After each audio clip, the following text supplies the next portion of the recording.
Halo, selamat pagi untuk kita semua. Dan begitu juga buat ibu dosen pengampu mata kuliah profesi kependidikan, yakni ibu dosen Ibu Chandi Loren Sianturi SPD MPD. Sebelum saya memberikan tanggapan atas soal yang diberikan oleh ibu dosen sebagai penugasan, izinkan saya terlebih dahulu ingin memperkenalkan diri. Nama saya adalah Jeffrey Oktoli Siburian dari Prodi Pendidikan Matematika. NPM saya adalah 19010 70060,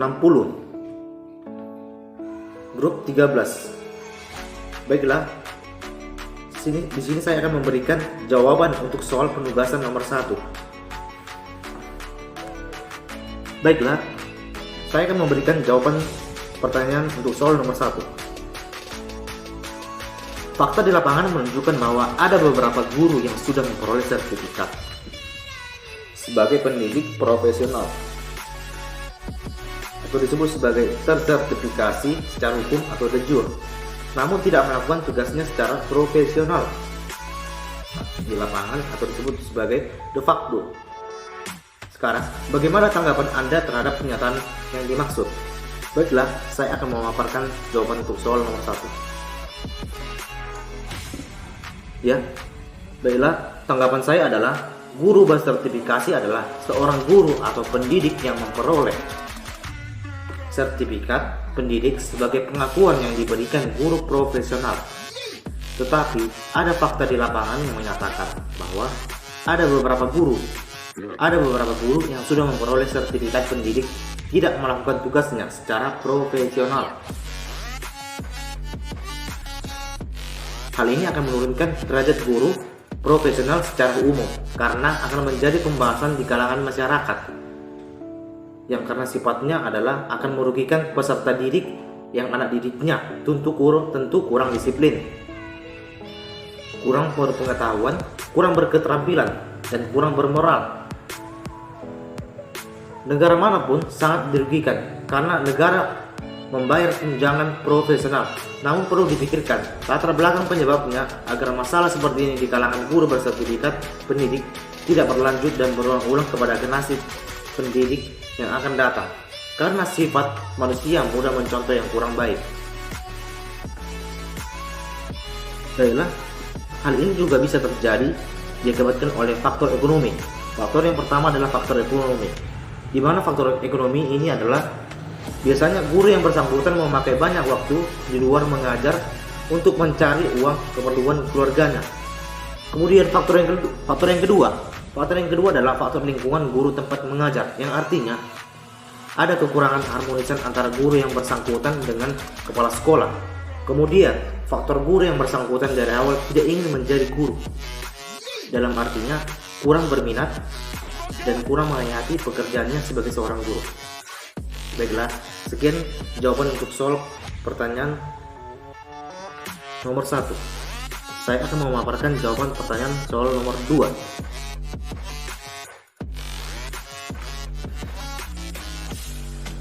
Pertanyaan untuk soal nomor 2. Identifikasilah sedikitnya 5 penyebab munculnya masalah yang dipaparkan pada soal nomor 1 di atas.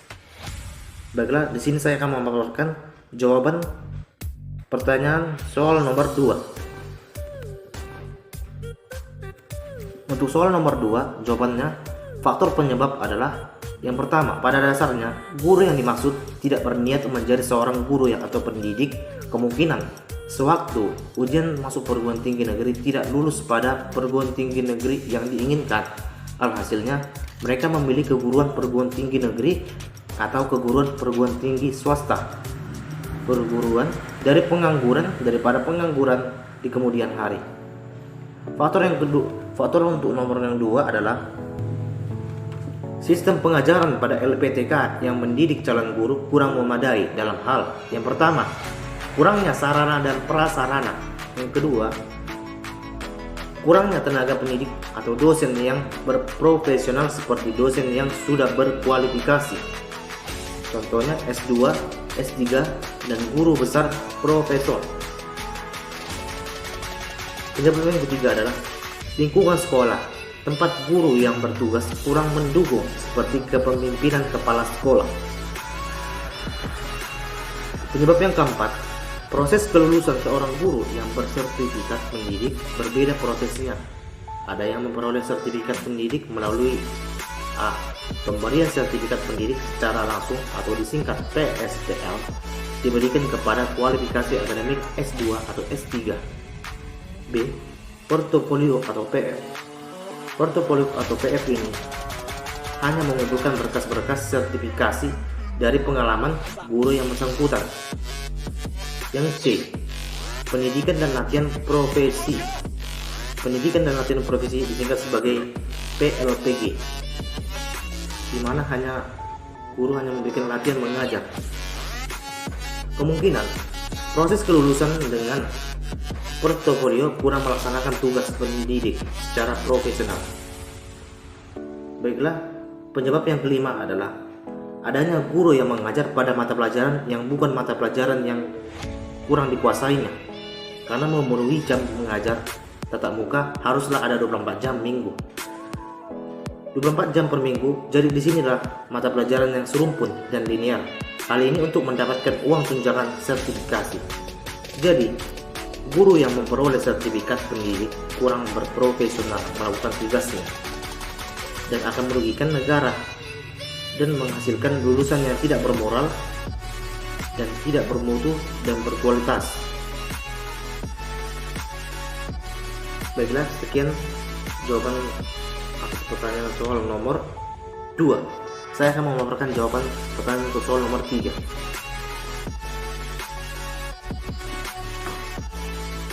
Soal nomor 3.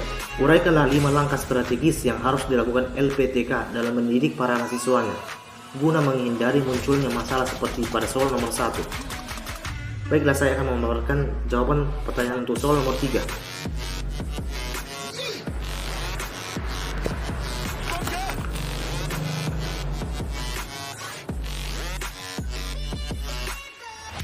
Soal nomor 3. Uraikanlah 5 langkah strategis apa yang harus dilakukan LPTK dalam mendidik para mahasiswanya guna menghindari munculnya masalah seperti pada soal nomor 1. Baiklah, saya akan memaparkan jawaban pertanyaan untuk soal nomor 3.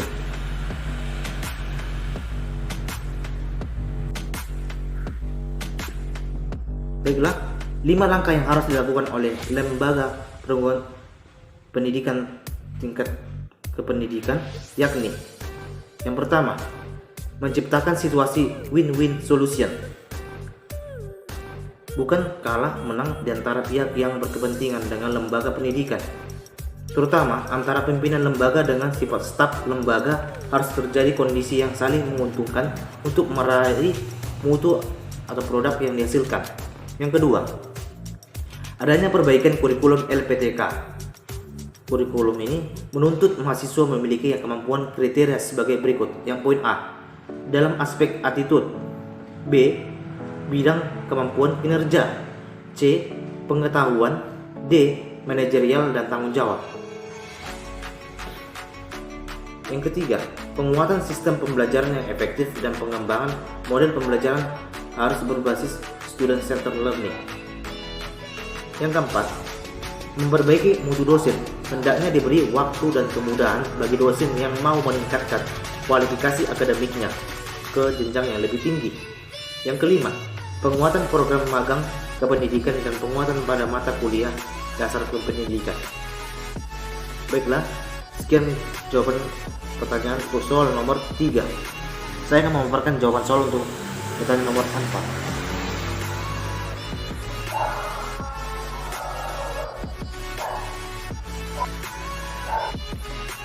Pertanyaan nomor 4. Uraikanlah 5 langkah solutif. 5 langkah solutif apa yang harus dilakukan untuk mengatasi masalah pada soal nomor 1 di atas, sehingga negara tidak dirugikan lagi dengan keberadaan guru yang tidak bekerja secara profesional. Baiklah, saya akan memaparkan jawaban pertanyaan untuk soal nomor 4. Baiklah, jawaban untuk soal pertanyaan nomor 4. 5 langkah solutif. 5 langkah solutif ini, yang pertama, mengubah cara perekrutan khusus calon guru dan tenaga kependidikan. Contoh, memasukkan soal cara mendidik siswa secara tersendiri dan bobotnya lebih tinggi dari yang soal yang lain. Yang kedua, lakukanlah perbaikan kurikulum pada LPTK, yakni mengacu kepada KKNI yang disebut Kerangka Kualifikasi Nasional Indonesia.